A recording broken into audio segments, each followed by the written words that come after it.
एक बात बताऊं, आज जो हमारे परीक्षित हैं ना, जो इस कथा का आयोजन कर रहे हैं, ये चारों भाई एकता के साथ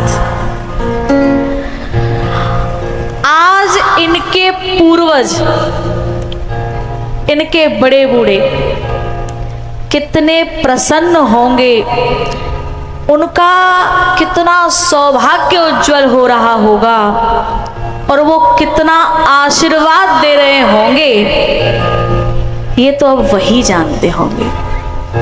क्योंकि ये जो कथा है ना, ये कथा सामान्य कथा नहीं है। इस कथा का नाम क्या है? राम कथा। और राम कथा किस पे आधारित है? रामचरित्र मानस। ठीक है। अच्छा, रामचरित्र मानस, इसका नाम रामचरित्र मानस ही क्यों है?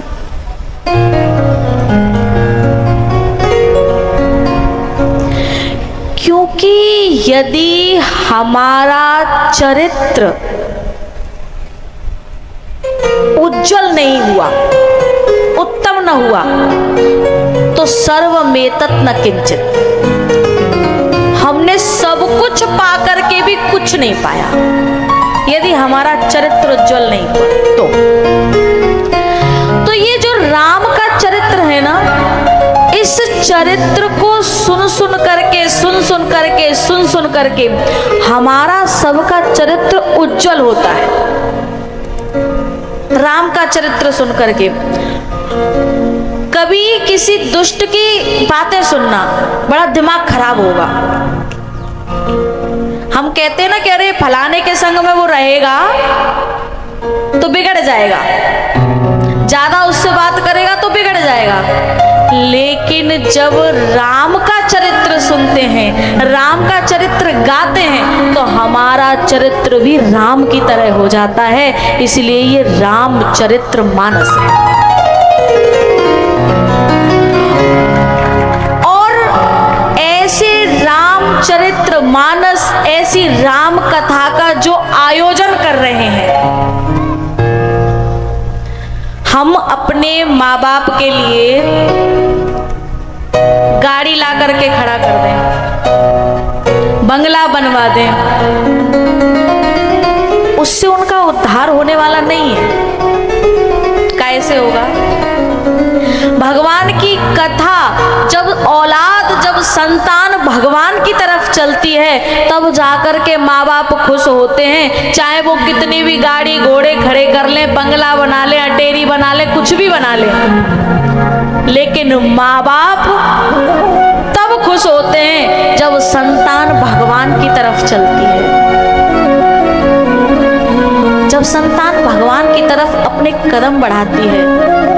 तो आज जो हमारे परीक्षित हैं, इनके माँ बाप, इनके पूर्वज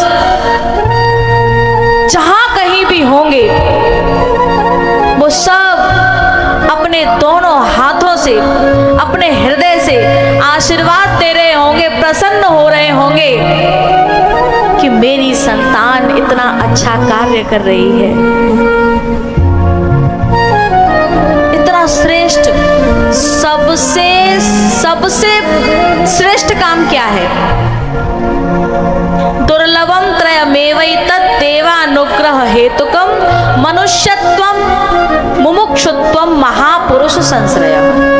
सबसे दुर्लभ काम है महापुरुष का सानिध्य पाना, सत्संग करना, सत्संग कराना, भगवान की कथा सुनना और भगवान की कथा कराना। यह सबसे श्रेष्ठ काम है। और भगवान ने मनुष्य का जीवन भी इसीलिए दिया है कि मनुष्य का जीवन पा करके, मनुष्य का शरीर पा करके ये भगवान का भजन करे। सबसे श्रेष्ठ काम है, इससे बड़ा कोई दूसरा काम तो नहीं। चाहे हवेली बना लो, गाड़ी खरीद लो, एक से एक गाड़ी खरीद लो, क्या ये श्रेष्ठ काम है? पूरा जीवन गाड़ी खरीदने में, मकान बनाने में लग जाता है, लेकिन जब अंतिम समय आता है तो हमारी सामने हमारी औलाद उन पे अपना अधिकार जमा लेती है और उस पे हमारी आंखों के सामने अधिकार नहीं रह जाता। रह जाता है क्या? कोई अधिकार नहीं रह जाता। लेकिन जो ये भगवान की कथा है, भगवान का नाम है, भगवान की तरफ चलना है, चाहे बुढ़ापा आ जाए या बुढ़ापा के बाद भी, क्या इस पे हमारी संतान का अधिकार होगा? आज जो हमारे परीक्षित कथा करा रहे हैं, इस कथा का जो फल होगा, क्या इस फल पर इनकी संतान का अधिकार होगा? गांव का अधिकार होगा? रिश्तेदारों का अधिकार होगा? नहीं।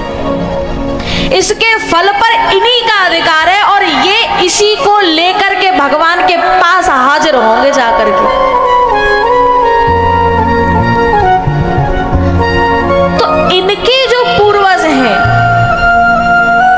जब कथा शुरू होती है ना, तो उस समय पंडित जी जो पूजन कराते हैं, उसमें इनके पूर्वजों को भी बुलाया जाता है, तीर्थों को भी बुलाया जाता है, नदियों को भी बुलाया जाता है जब कथा होती है। तो यही कहीं आसपास ही इनके पूर्वज आज कथा सुन रहे होंगे, देख रहे होंगे कि मेरी संतान कितना श्रेष्ठ काम कर रही है। जो सबसे श्रेष्ठ काम है, आज उसी रास्ते पर मेरी संतान चल रही है। आज उनका कितना बड़ा सौभाग्य होगा, वो कितने प्रसन्न हो रहे होंगे, ये तो या तो परीक्षित जाने या वो पूर्वज जाने। ये साधारण बात नहीं है प्यारे।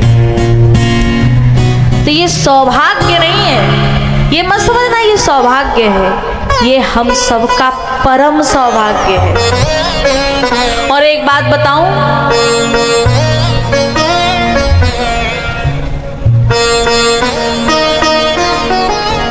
ये जो कथा है ना,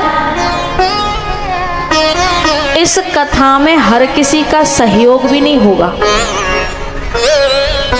क्योंकि भगवान हर किसी का सहयोग लेता नहीं। भगवान हर किसी का सहयोग नहीं लेता।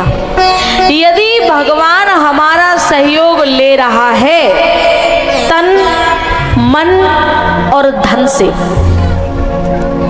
यदि सहयोग ले रहा है तो बहुत बड़ी बात मानना।